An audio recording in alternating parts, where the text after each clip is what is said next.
Good evening, everyone. My name is Sam, and on behalf of Book Soup, I'd like to thank you all for joining us for tonight's event with Keith Ryan Cartwright, Obba Babatundé, Reginald T Dorsey, and Trey Hosley in conversation with Josh Peter discussing Black Cowboys of the Rodeo.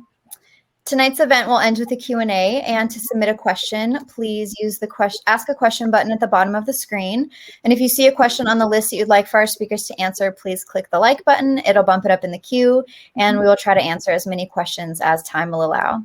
And please also feel free to continue engaging with each other in the chat area and with the conversation. Since we're virtual, it's nice to know you're all present with us. So thank you so much for joining us. And Book Soup will be hosting more virtual events in the near future.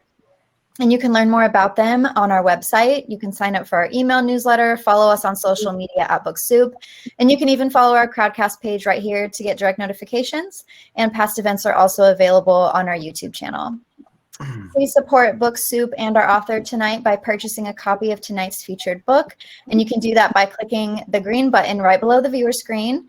It comes with a signed book plate, which is very special. And it'll redirect you. If you click on that green button, it'll redirect you to our website where you can complete the checkout process. And it won't interrupt viewing. So you can do that at any time. And we're also open for in-store browsing. So if you happen to be local to Los Angeles or visiting, please come say hi, 10 a.m. to 7 p.m. And we would love to see you. And with that said, I'm going to introduce our author tonight. Keith Ryan Cartwright is the author of Black Cowboys of Rodeo. He previously served as editorial director and senior writer for the Professional Bull Riders.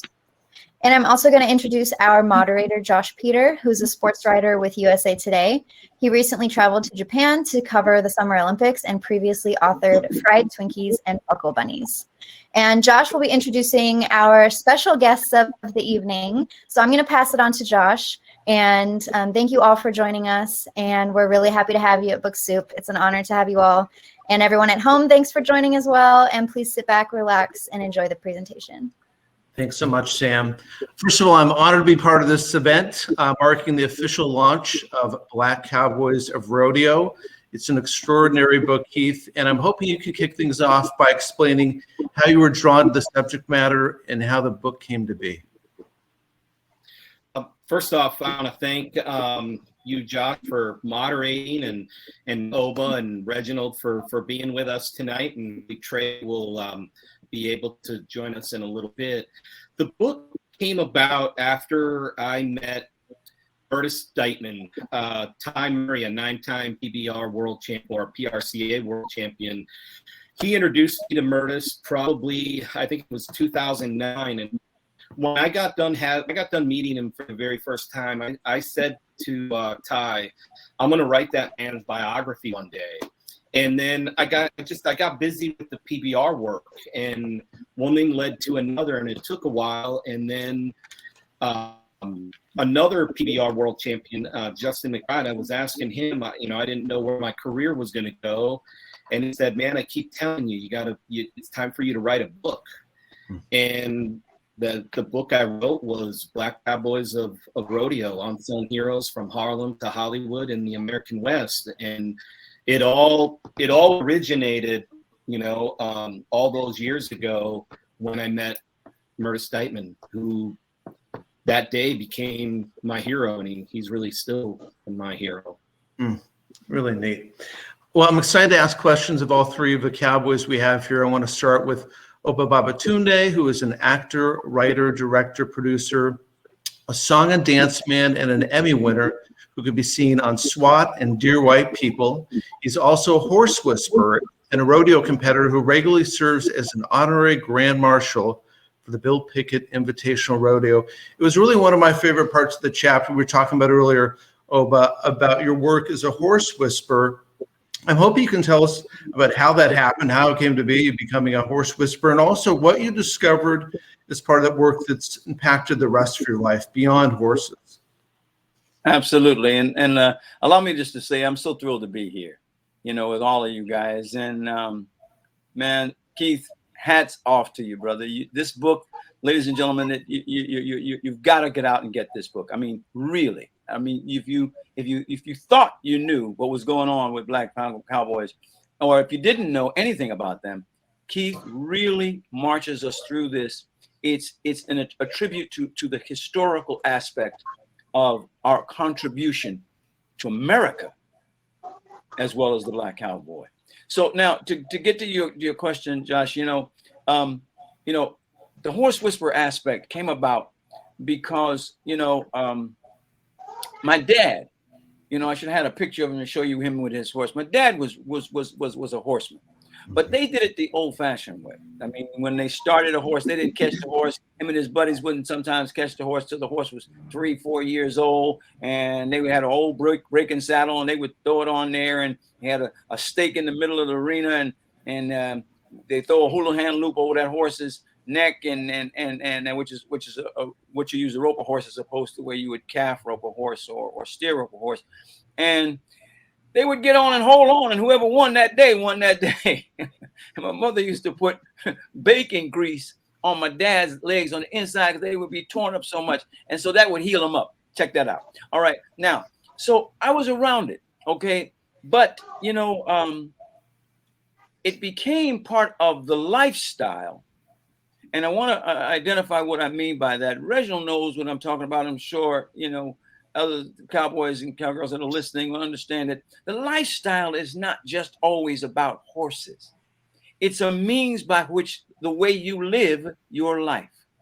I know a lot of people that are bull riders that they're not too good on a horse. You got some ranchers that say, man, I don't ride no horse. I take care of the livestock, and we raise bulls, and but it has to do with how you deal in your life. And that deals with family. That deals with how you see yourself from a spiritual alignment. That deals with how you deal with others. And so I wanted to make that point. I have learned so much about life through my dealing with horses. And here's one of the things, Reginald and I are in the entertainment industry. One of the great things about horses is horses don't have egos. Not so much in our business. Okay. So when we get around them, it's really refreshing. Okay. But now one of the things that I learned, Josh, is that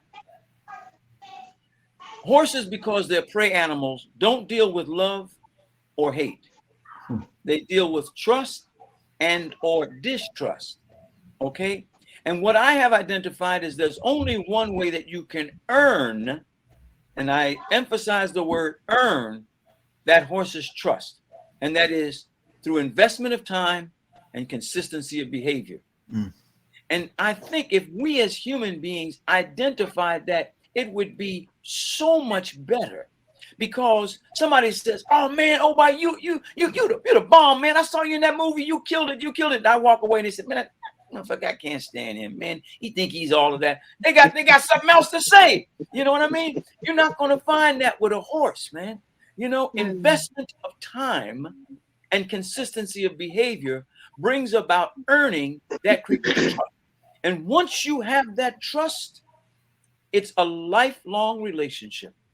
It is a lifelong relationship. It is something that I know that I can rely on.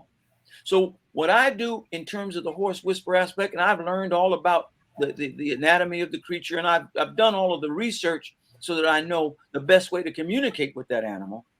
But the beautiful thing about it is that when I'm about to mount, I think of myself as entering into that creature's body. And now I have the brawn as a human being I could never have, and that creature has the brain that it could never have. And so together we are united. And so together we can do something that individually by ourselves we would not be capable of doing. So that's the aspect of the horse whisperer that I do. And yes, I've had great success. I've been doing it now on the horse whispering tip for professionally, if you will, 27 years. And I've had a great deal of success, and people bring horses to me from all over the country, and I'll spend time with them. And when I put them back on the truck and send them back home, they say, "Hey," one guy said to me, "This looked like my horse, but this ain't my horse. My horse wasn't like this when I left." I said, "Well, see, show me a horse that you say is a problem, and I'll show you the owner or somebody that created that horse's problem."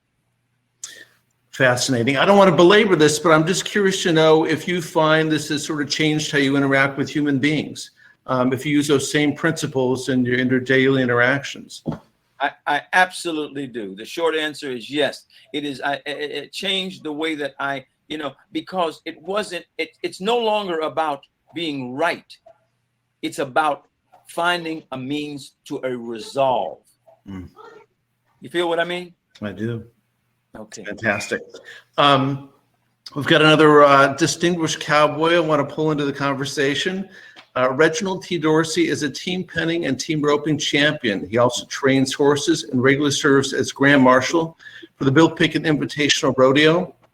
Reginald is an award-winning actor, filmmaker, and among his credits is starred in the Western Return to Lonesome Dove, produced and starred the film Kings of the Evening, and currently stars in the series Fifth Ward. Great to have you here, Reginald. Keith writes about you as being an authentic cowboy, and you've got me absolutely convinced there with what's behind you. My first question is, how has being an authentic cowboy impacted your career in Hollywood? Has it in any way shaped it or changed it, do you think?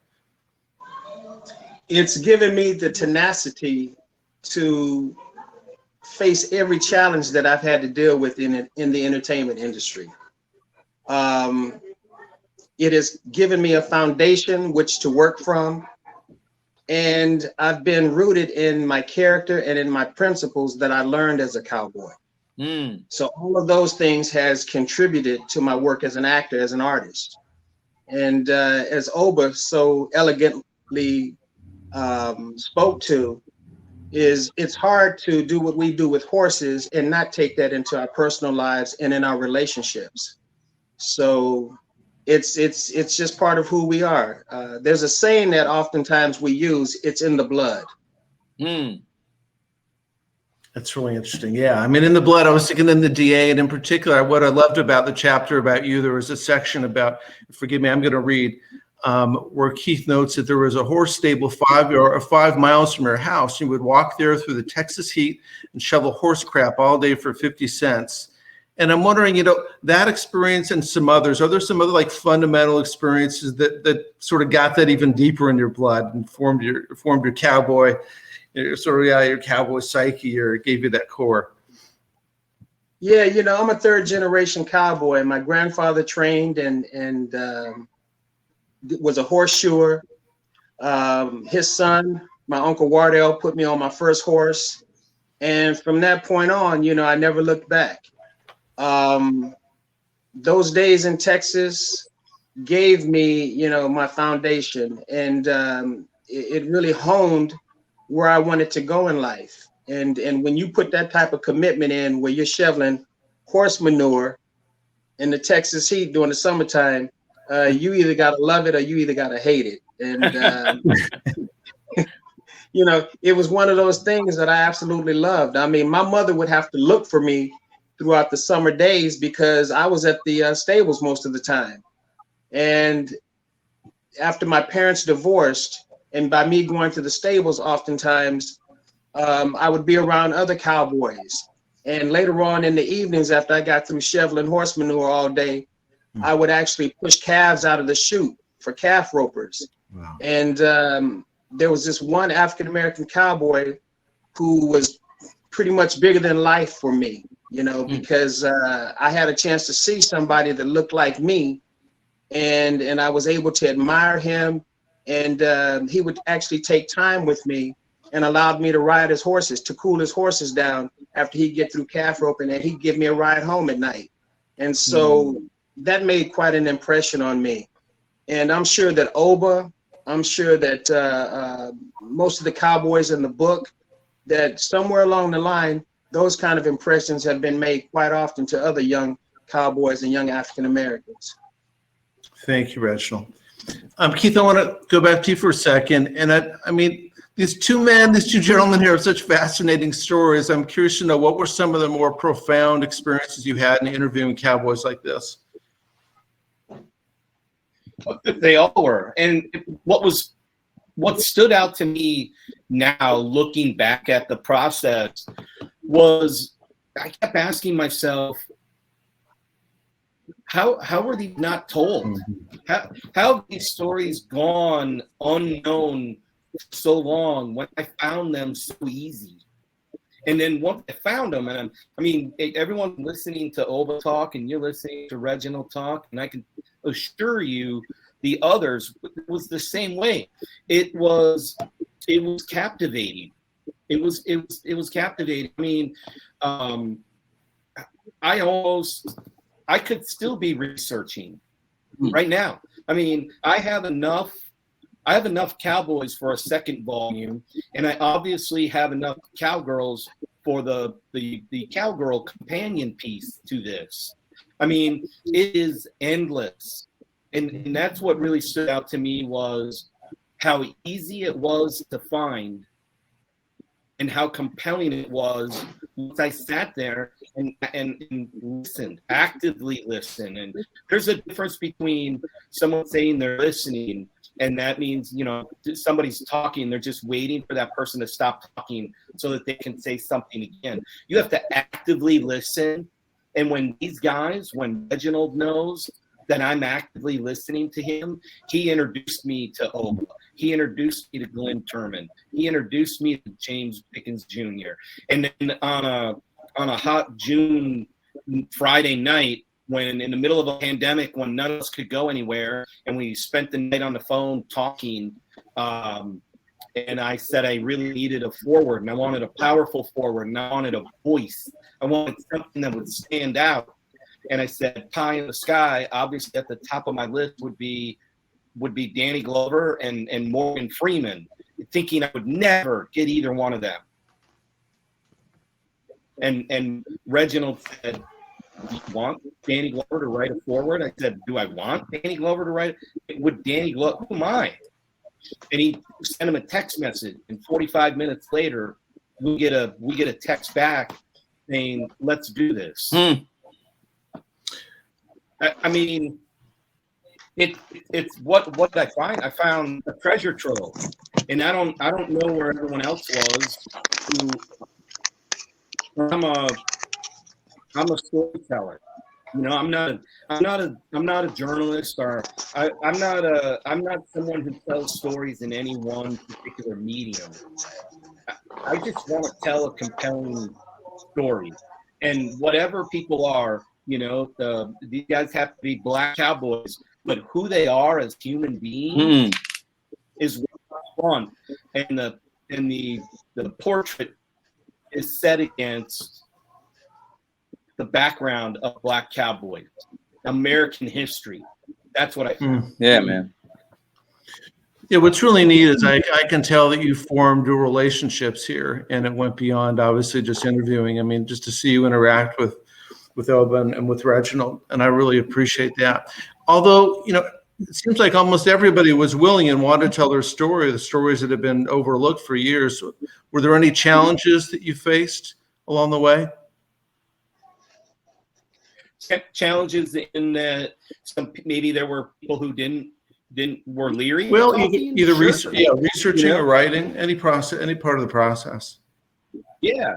You know, and the biggest challenge was what do I put in, and what ends up having to not make it, not because I don't want it to, not because it's not important, but the book's almost 400 pages. Like, you can only put just so much in there, and so you have to make really, really tough decisions, and that's why some of the chapters. You know, like, for instance, with Gus Trent, you know, I incorporated multiple cowboys into his story, you know, and sometimes even, you know, hopefully Trey Hosley is going to be able to join us. And in his, it's Trey, it's Ray Taylor, and it's Bird, you know, sort of collapse. And I found where their stories connect. And then would break off and introduce you to who they are. I would have loved for all three of them to have their own chapter, but at some point, you're having to make very, very difficult decisions. That's probably the biggest challenge that keeps me up at night, is when I think about the quotes from guys who are in the book that didn't make it in the book, and guys who didn't make it at all really into the book, but might have got a mention here and there. I think of Gene Smith and the Smith in Oklahoma. There's sort of a spackling of them throughout a few of the chapters. But quite frankly, Gene Smith could have anchored this book. But I found a way to get them in. I also had to, the stories, the guys span 100 years. They all have a little bit of a different story to tell. So you want people to read and walk away from this saying it's not an anomaly. Right. The Black Cowboys come from everywhere in all walks of life. Just like Cowboys come from all walks of life. I mean, I find that, when I was traveling and touring with the PBR, and someone would say, "Oh, where's the event this weekend? Madison Square Garden." "Oh, really? You guys are going to try to have an? What do you mean try to have an event? It's 3 nights, sold out." There are people who admire Cowboys. I mean, the iconic image of American Cowboy is the one image that hasn't let us down in America. Oh, I read the chapter that Keith wrote about you, that you've been part of the Bill Pickett Invitational Rodeo, or performing there since 1979. And I just wonder, what is it that keeps you going back there, and what should we know about a rodeo like that? What's one of the things that's amazing is, and Reginald can attest to this as well. One of the things that blew my mind was, first of all, there's a pride that is associated when you see these Black girls and Black guys, children of all ages, both on the arena stage as well as up in the bleachers, sold out. And every year they would ask, if this is your first time at the rodeo, stand up and wave your arms. And at every show, 90% of the people would stand up. So here it was that every year, not only those people that had been fans, but there was a continued. We used to do, Reginald, what was it, 3 shows a day, right? Yeah. We would do what we would do on Friday. We do a show for the kids, and then Saturday we had 2 shows, and we had 1 show on Sunday, I think it was. And every single one was completely sold out to the rafters. And every year after year, to answer your question about what keeps me coming back, is that it draws me. It's Reginald said, it's in the blood. It's not something that I don't think I chose. It chose me. And it's part of, you often say, I have a saying that says, your do is not necessarily your who. Your do is what affects change in your life. But your who is how you affect change in someone else's life. And when I would come out there on those rodeo grounds with my brothers and sisters, and I look up and those people would be screaming, I knew that on that day when I rode and washed and put my horse away for the next time that I would pull it out, that I had affected change in someone's life. And when they say, if you can affect change in someone's life in your lifetime, your living has not been in vain.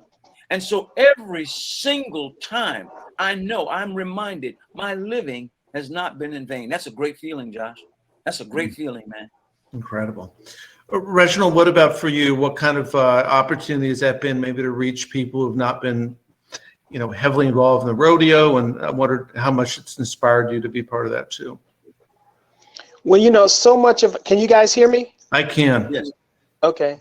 Yeah, so much of our culture has been either denied or just simply not cultivated. So for us to be a part of the only touring African-American rodeo in the country, the Bill Pickett Invitational, it was seriously a very powerful impact on people who didn't even know, African-Americans who didn't even know that we were part of cowboy culture from the beginning, from its inception. And so just to be able to educate not only children, but adults on that fact has made a huge impact in people's lives who are actually from the city. I mean, as Obba can attest to, we get people all the time throughout the year asking us, when is the rodeo coming back? When is the Bill Pickett Rodeo going to be in my city? And, you know, there's just a part of our history that they've been able to connect to that has given them a sense of pride as much as it's given us one. And so, you know, to know that we are part of America's folklore in terms of the images and the ideologies of what it means to be a cowboy, even if you're not a real cowboy by blood, it still gives you a sense of pride. And so that's the effect and the impact that I think we've had on not just people who we actually rodeo with, but people who we've actually rodeoed for, which is our audience. Woo! Well said. Wow. Absolutely. And I know there's, yeah, I mean, rich stuff, and I didn't really understand this fully. I appreciate you bringing the insight to this. I need to get to the rodeo for that matter. Obba, I read that you have a sort of a signature move, horseback, that people have seen at this rodeo. I have it written down somewhere, but I wonder if you can describe it a little bit, what you do, and how you figured it out. Well, you know what? You know, as you read in the introduction, I'm also an entertainer. Okay, so just a little bit. So when I come out, you know what I mean? When they would call our names when we're in the grand entry, each of us has a signature move. Reginald has one, Glenn Turman has one. We have a signature move because we are in the industry of entertainment as well. And so they would say, you've seen him in this, you've seen him in that. Ladies and gentlemen, boys and girls, put your hands together and call Babatundé. And I'd come out blazing, and I'd put the reins in my teeth, and I'd put my hands out, and I'd ride my horse with my reins in my teeth, and I would rein that horse with just my teeth in my legs. And I come flying around the arena, round and round and round, and stop and hold him, take my hat off, tip it to the audience, and back up. Now, I got to tell you, one year my horse was lame, right? So I'm there at the rodeo to support, right? And Reg said, where your horse? I said, man, my horse is lame. He said, well, we got one you can get on. I said, okay.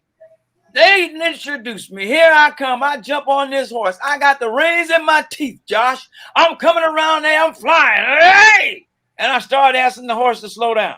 And the horse don't slow down. And I started backing my head up a little bit further.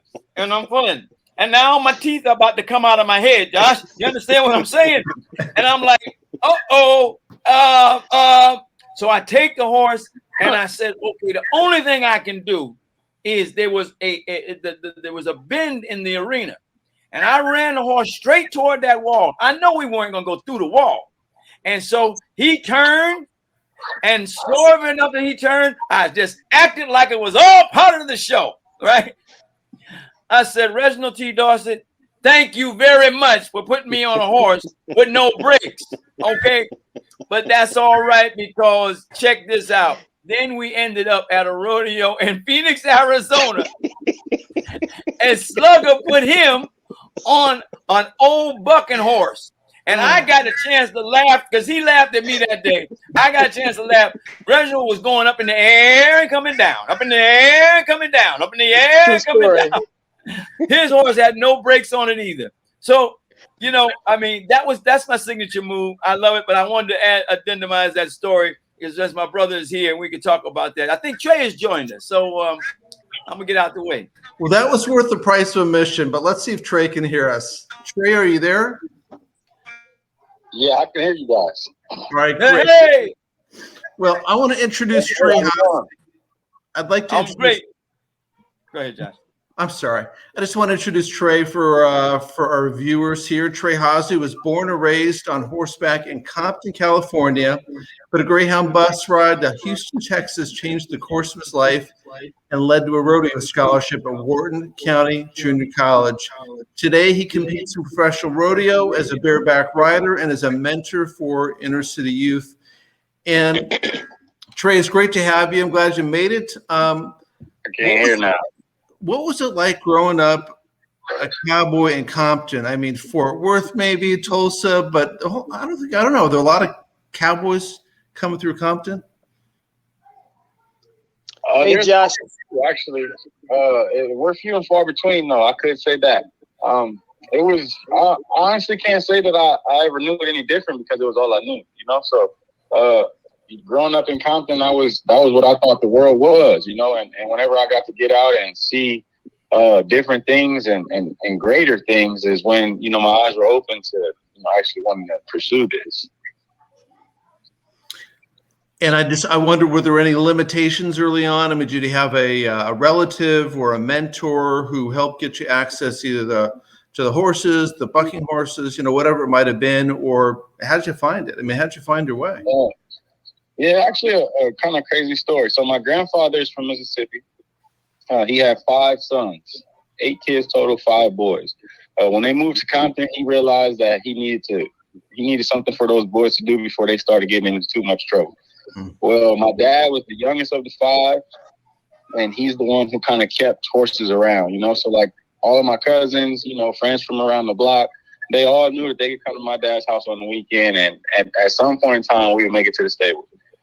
So that was my introduction. I actually saw my dad get on a bareback horse. Man, I probably was in like 2nd grade. It's been a long time. This is when, I know you guys will know exactly how long ago when I say this. The rodeo was still in Burbank when this happened. Yeah. So it's been some time, yeah. So you know how the Burbank has that, you kind of got to walk up and down back into the arena. So I was sitting in the very top row because we were late. And I saw my dad get on the bareback horse, and it didn't go well. Let's just say that. He got wrecked out bad. I mean, like afterwards they called him the parachute brother because him and another buddy of ours had taken a trip to damn near the top of the rafters, And I don't know. I just seen that, and then I remember the very first good bareback ride I ever saw and remember was Jimmy Patterson, and Jimmy wasn't a young guy at the time, but he did go at him, and I mean he had no second thoughts, no hesitation, no remorse. He was coming with it, and I kind of had that thought like, man, I could do that, So all my young adult life, I was, chasing the NFL. So I played football, did everything that a guy could do, ran track, But around 18, 19, football just kind of got to being a job. I went to Cerritos College. We had like a 40-hour-a-week football schedule. I had a job. I had class. My dad ended up getting hurt, and I had to take care of the horses, which I wasn't mad about, but it was like I kind of don't have enough time to do everything. Something's got to give. And I found a YouTube video. Actually, a friend of mine, I was sitting at his grandmother's dinner table, and he showed me the video, 7-minute video of Clint Cannon's bareback riding school. And it just resonated with me so much. I kind of watched it, and whenever I got done, I'm like, man, I'm going to this. And I remember his grandma in the kitchen. She's like, boy, shut up. You crazy. She had already seen it. So I got in contact with those guys and ended up being Clint Kirby Cannon. I talked to Kirby. I told him, like, hey, man, whatever I got to do, it was a free school. That's what really resonated with me the most. I'm like, I didn't have the capital to go learn from the best guys in the world or go get on a bunch of bucking horses. I didn't know where a guy could get on bucking horses here in California. So right. I packed up everything I could. I had some financial aid money from, the college I was attending. I called my dispatcher at my job, and I told her, like, hey, anybody that calls off, call me first. I'm going to need it. And I was actually still playing college football throughout all of this. And the week before I went to the school, I basically quit my football team, and Coach Mo was like, hey, if you miss a game, you're quitting the team. And I'm like, I know, Coach, I understand. I don't think you understand what this means to me. I got to go do this, So I borrowed a rigging from an older guy because I had enough money to buy everything, my ticket, most of the other equipment, but the rigging was like $700-800 at the time. So Kevin McKinney, he offered me, he let me use his rig, and I took it down there, and it was older than I was. I was like 19 years old. The ring was probably 22, 23. I guess those guys could just tell that I wasn't there to play. You know, I got down there. I was probably the only black guy in the arena of 65, 70 people. But I didn't let that hinder me or, you know, think too much on it. I was just, you know, like, I'm here to learn how to ride bareback horses. You guys are the best guys that are teaching it. So show me how, and I'm going to go do it. Well, those guys believing in me. I got on 6 horses in 4 days. Man, it kind of was history after that. I met my coach after the 3rd horse I got on. He's like, man, you try really hard. If I can't teach you, try. If you continue to try like that, I can teach you how to ride bareback horses. The next semester, I went to Texas, started college rodeoing down there for Sean Amestoy. And the guy who actually put on that school, he gave me a job for his landscaping company. So I went down a little early, worked for the landscaping company, got to work out with Clint Cannon. You know, he kind of gave me the rope, showed me things, and got me ready for college rodeo. And once I started college rodeo, man, it's kind of been down there ever since. I haven't ever looked back. Yeah, man. Wow. That's quite a journey. Hey, Trey, cool. Trey, we're proud of you, brother. We're proud of you, the way you represent. Thank you. Amazing. Yes, sir. You know, I did a double take, Trey, when I was reading about you, and I read that you said that bareback riding was the toughest event at rodeo. And I know Charlie Sampson and Myrtis Dightman would agree with me that it's bull riding. But I'm curious to know what you guys think. All of you think about, are there certain events that require more skill than you think people appreciate? Are there certain events that are more dangerous than people realize? And if I can, I'd like to start with you, Reginald. Will you give us your thoughts on that? Well, I think one of the reasons why Trey, you know, would say that bareback riding is the toughest event in rodeo is because it really wreaks havoc on your body. You know, I mean, your legs, your back, your neck, everything. And, you know, bulls, they're tough because once you get bucked off, then you got to watch out for your backside, you know, but just the whole action and motion of what bucking horses do is just a lot more intense, and it's a lot faster. The reaction time is a lot faster. Ropers, you know, we have to deal with about 15 different things at one time. You got to watch out for your thumbs if you're a team roper. You got to be able to ride your horse. You got to be able to swing a rope. And you got to be able to make a precision throw if you're team roping, whether you're a header or a heeler. But I'd have to go with Trey on the bareback horses, you know, or the saddle broncs. Obba? Man, let me tell you something. It's called rodeo for a reason. And it don't matter where you, like, you know, Reginald just described it, Trey just described it. I'm going to tell you something that people would not even identify. Do you know that in the Bill Pickett Rodeo, Reginald attests to this, one of the most dangerous events became the relay, the Pony Express. It's a relay race, but it's so fast because it's balls to the wall, and the precision you have to make that pass within a certain amount of time. Okay.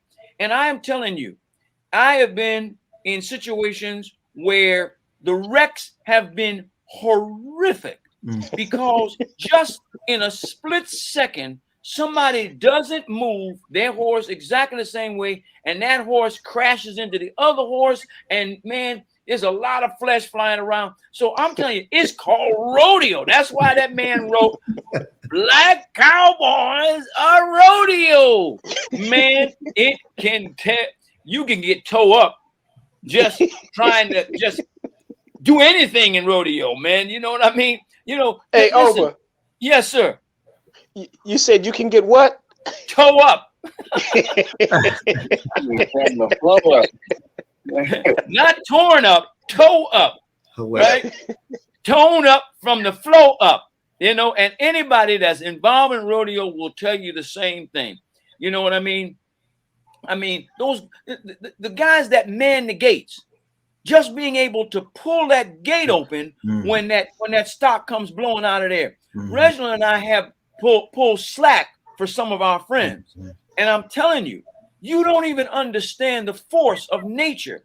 And when you pull that slack, and that horse or that bull blows out of them, the energy that hits your body, it'll knock you to hell right off your keister. You can get her and say, man, what were you riding? No, man, I got bucked off while I was standing in the chute.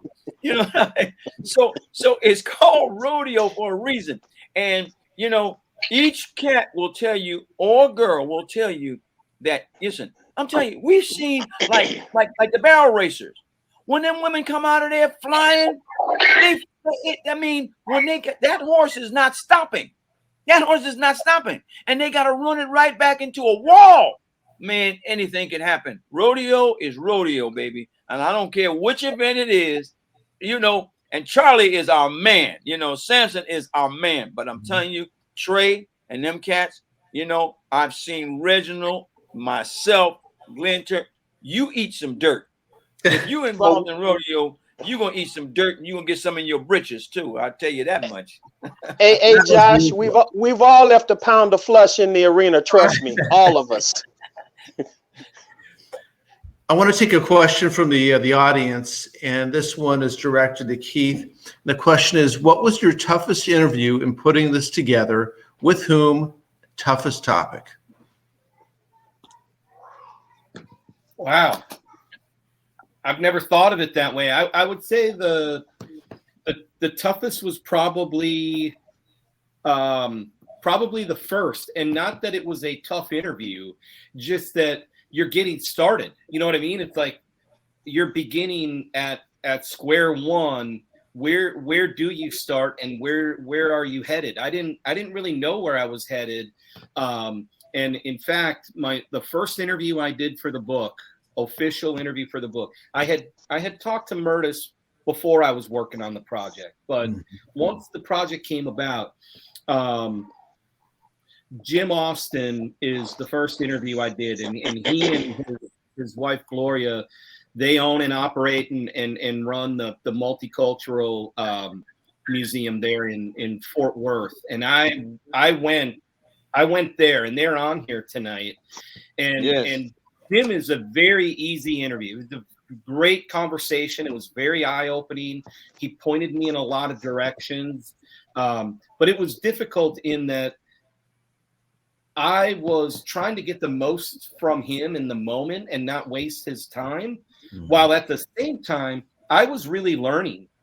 I was trying to take it all in, and it felt like sensory overload in some respect. But it was, I wasn't even planning to go to Houston the next day, but Jim emphatically told me, you need to reach out to Harold Cash.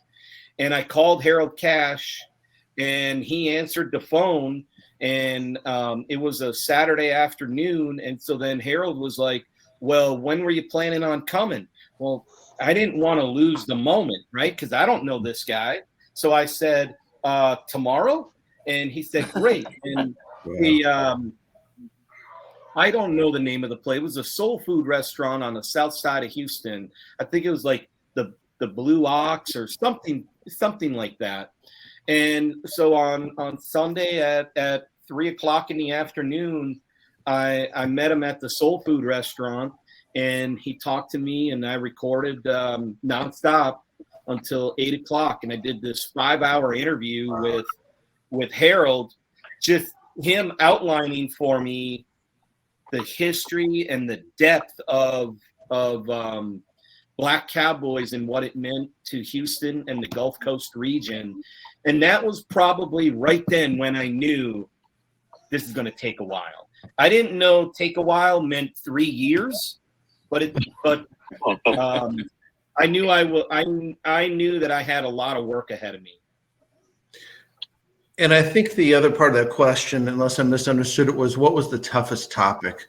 Was there anything particularly delicate that was important to the book but not easy to get into? Or I'll tell you the one that made me that I was not expecting, and I could have never expected. And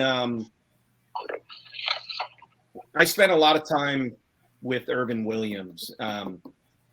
He's a bull rider, a 3-time NFR qualifier. He traveled for a while with Charlie Sampson. And he talked for the first time about the abuse he received from his father, and that becoming a bull rider, one of the things, we'll get back to the tough sport. I mean, rodeo's tough. Bull riding's, it's pretty dangerous. It's the most dangerous. This is a man who chose to ride bulls and said, I could not fail. Failure was not an option. The better I got, the more I got to be on the road, going to rodeos, riding bulls, the less I would go home to get his ass kicked by his dad. I mean, this is a man who chose to pursue the most dangerous sport in the world because it was easier than going home. Man, I knew Irvin even before that. I knew he was a 3-time NFR qualifier. I knew the one year that rodeo was an exhibition sport in the Winter Olympics in Salt Lake City, that Irvin was one of the competitors. The one time there was bull riding as an exhibition sport, he participated in that. He is he's just an incredible human being. But I was not really ready for the conversation we had that day in Tulsa. It was powerful, and there were moments that, listening to some of the struggles that these guys have. Meet Bud Branwell, and I mean, he's one of the greatest human beings I've ever had the opportunity to get to know and call my friend, and I love him like a family member, and you listen to, and he's the most easygoing guy, and you listen to him talk about, he's from Connecticut and had gone to Oklahoma State University on a rodeo scholarship. Now, in the 50s, a rodeo scholarship, it meant that they paid your gas fee. That was the scholarship. You went to school, and the scholarship was you got your gas paid for to go to the college rodeo. And so when he got in the truck for the first time, and they went down to Texas, they stopped to eat. They parked the truck, and he started walking toward the front door. And the other 2 guys he was riding with said, "Where are you going?" He goes, "Man, well, we're gonna get a sandwich." And they said, "Yeah, we get our sandwiches in the back." And he said, "Man, I'm not walking to the back door to get a sandwich." And that was the first time for a guy from the East Coast had ever been to, you can't go in the front door with everyone else. And so from then on, whenever they traveled, Bud would have a cooler, and he would pack bread and sandwich meat and different things, because he said, I was never going to walk in the back door. I was never going to be dehumanized in that way. And so if they stopped and it was a place they could go in the front door, he would eat there and he would spend his money there. But if they had to go around back, he had a cooler, and he said, I'll make a peanut butter and jelly sandwich if I have to. That's tough. I had to listen to that. Like, not had to, like, as in I was forced. I wanted to. That was part of the active listening. The fact that Bud and I know Reginald probably thinks we've spent a lot of time on the phone. And dude, that pales in comparison to mine. Pales. I can't even imagine, Keith. Yeah. I mean, I've been to his house and stayed with him. Like I truly think of that man like a family member. I love him. Amazing stuff. Poignant and painful, and what a privilege to learn those stories and be able to share them with the rest of us. I'd like to ask an unfair question of Obba and Reginald. I know we're approaching the witching hour here, but I'm wondering, which Black cowboy impacted you most profoundly, or has impacted you most profoundly, and why? I know it's unfair because there's so many incredible, stories and men and women. But if you had to pick one that's impacted you profoundly and explain why that is.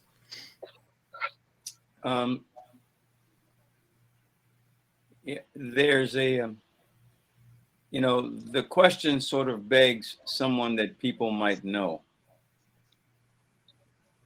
This person, most people won't know. I spoke of him earlier, and I should reach up and grab his picture right now. It was my dad. Mm. And it was not because, it was because he gave to me what I have today, which is that early appreciation for the lifestyle. He was what somebody might identify as a simple man. Didn't talk a lot, but his connection with these creatures was something that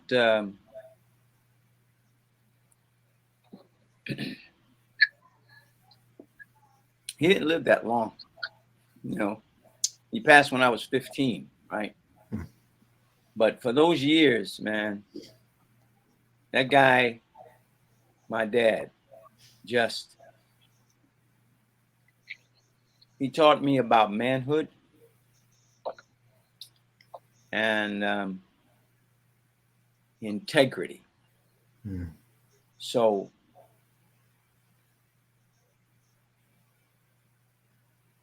the reason I say he's probably the most one that I would identify as being the one that influenced me the most, because he did, is because what he taught me is something that all of us can be in someone else's life.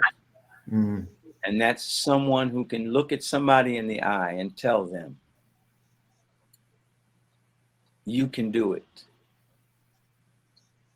You can do it. So that would be who I would have to say. Like I said, never really thought about it till you asked me the question now. And that's who it would be. Thank you for sharing that with us. Reginald?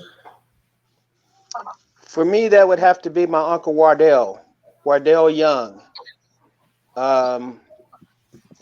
This man was someone who was the salt of the earth in my eyes. He was my John Wayne.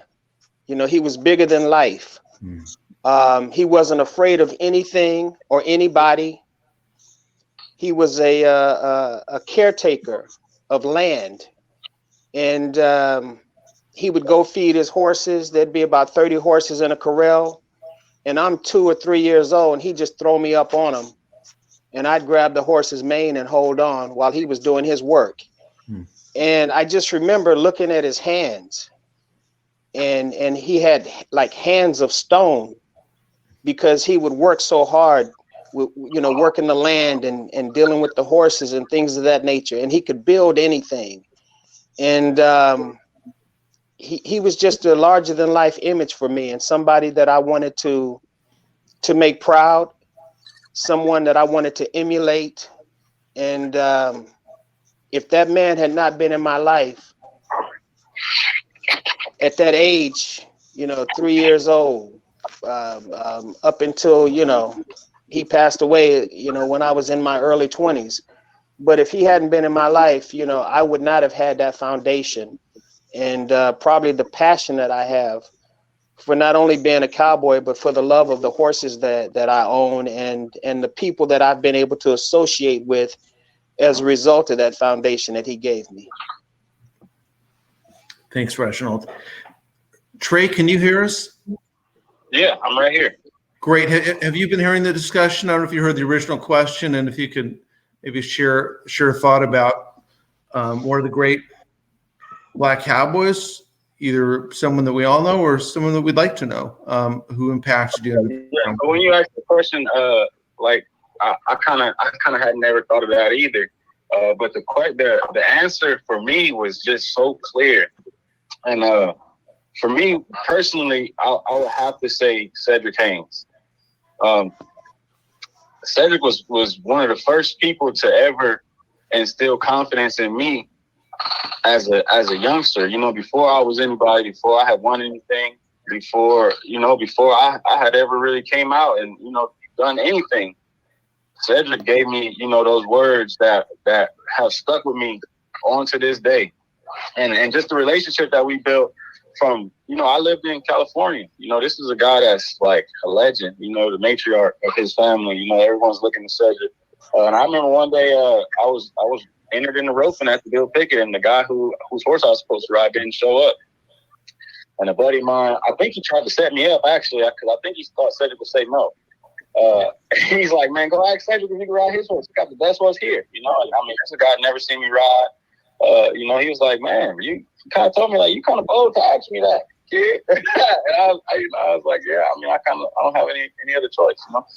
And he put me on one of his horses, and I kind of messed it all up. You know, I didn't have a great run, but he came back to me afterwards and he told me, like, man, I'm glad that I'm glad you asked me.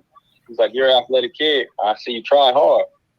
And, you know, that kind of was that. And then whenever I got down to Texas, I got into where I was kind of wanting to travel around with his son. And, you know, I traveled to a couple of Bill Pickett rodeos with him. But Cedric was that larger than life character for me that was tangible. Like, I could touch him. I could see him. I could get close to him, go hang out in the trailer with him. And I remember sitting in his living room, and he watched the bareback riding with me. Like, man, I got this video recorded. Let's watch it. You tell me what you think. This is what I think. And I could just tell how many hours invested in rodeo he had, because he was talking about the bareback riding. This is a calf roper that sat and picked apart the bareback riding with me, and he did a better job at it than I did. And I was a student of the game at the time. But even though I was a bareback rider, he still had open arms for me at any given time. Hey, you could come by and help out. Hey, you could ride with us. Hey, you can make it. Hey, go to that next level. Really challenge yourself, you know. And like Clint Cannon was the first to ever tell me, hey, you can make the circuit finals. But Cedric told me, like, hey, you actually got a shot at that all around. You should try for it. And my Instagram handle to this day is all around LT, because way back then, I wanted to be bold and come out and tell the world, like, hey, I'm going for it all around, and I dare y'all to stop me. And Cedric pushed me to have that courage, that tenacity, like, yeah, this is what I'm going to do. And the year he passed is the year I won it, you know, and that was one of my big deals, you know, like the very last picture I got to take with him was with my saddle. And everybody's like, man, Trey, you tripping, you know, because at the finals when I figured out I won it, I'm like, Cedric, we got to get our picture, you know, because it's like, you put me here. You know, without so much of doing it, but, you know, you gave me the belief in myself to really go after this and really do what it took to get there. So, yeah, for me, it would have to be Cedric. Amazing. Yeah, all three of those men seem larger than life. Thanks for all three of you sharing the story. We are now in overtime, and I'd like to end with a question for Keith. You know, having talked to men like Reginald and Obba and Trey, how has that changed you or the way you see the world?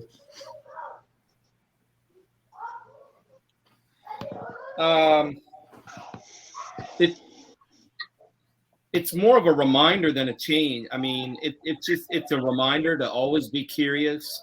It's a reminder to always be an active listener. It's a reminder that if you have that, you know, if you have curiosity, if you have a willingness to listen, you can learn and you can become a better person. You know, everyone's heard for the last hour all these guys talk, and they're all motivational, and they're all a little bit larger than life. They're all three of them, and I can tell you the entire book is filled with men like that, you know, and it changed me in that I now have a group of people that I can call on at different times. I mean, you know, there are times where you know, there's been times I've called Obba for advice, you know, life advice, professional advice. He's one of those guys who makes you feel better. You feel better about your position in life. You feel better about who you are as a person. There's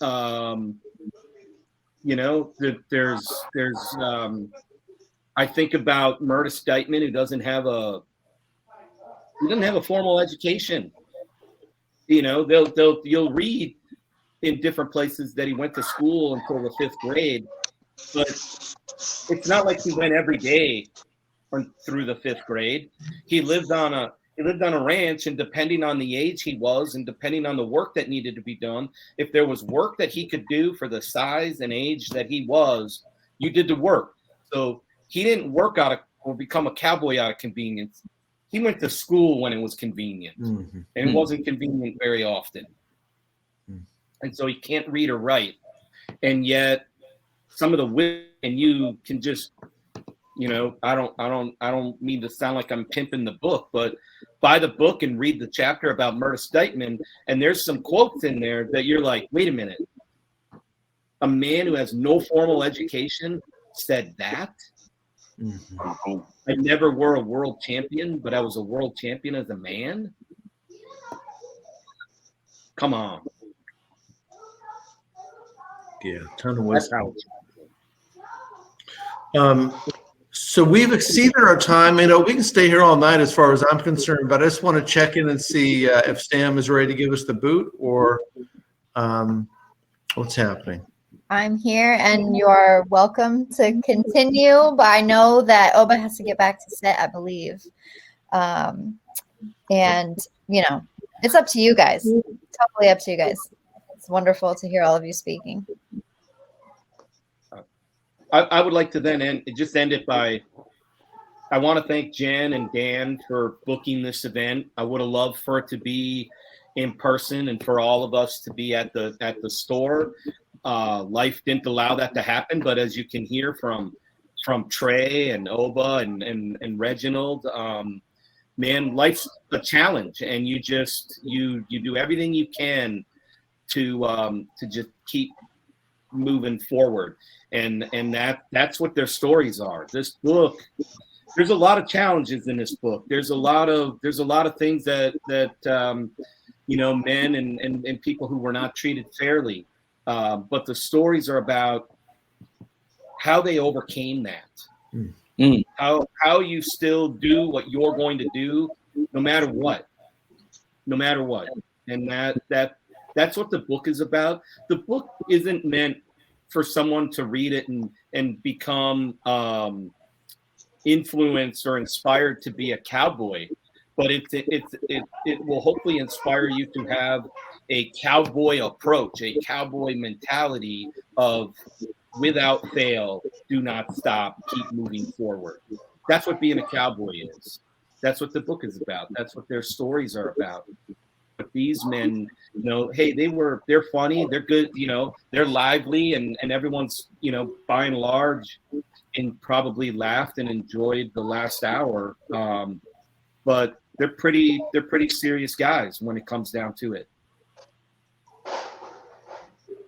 Are we getting a Black Cowgirl book next? There will be a companion piece. Yes. Yeah. Great. Yeah. Well, I look forward. Rather than later. Good. Look forward to that, and I'm sure everyone does. A reminder to get the book at the green button. They do come with signed book plates. Thank you, Keith, for bringing these stories together. Thank you, Josh, for moderating. And thank you, Reggie, Obba, and Trey, for being with us. It is an honor to have you with us at Book Soup, and it was a joy to meet you all. So thank you all for watching as well at home, and I hope everyone has a wonderful rest of your night.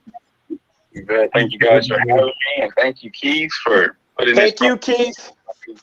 Thank you, Keith. It's one of those things that'll change a lot of people's perception and understanding of what we've been through. And just the representation that has gone on through this book, everything that's come to, the 3 years of work that you put into, I just want to say thank you, man. I don't think anyone better could have done it, and I appreciate you for doing it. Thank you. Absolutely. I appreciate you too, Keith. Thank you, man. Much love. Much love to everyone. Yes, indeed. You know, I've already given you my appreciation, my brother, and I'm telling you, it's magical. And Reginald, thank you. And I just wanted to say that, you know, Keith, that Reginald, when he called, you know, and said, Obba, you got to meet Keith. When he said that, I knew there was something very special. And he doesn't lie, and he didn't lie. You are very special, and we really appreciate you. It means a lot. Thank you. Thank you, everyone. Good night. Thank you, Sam.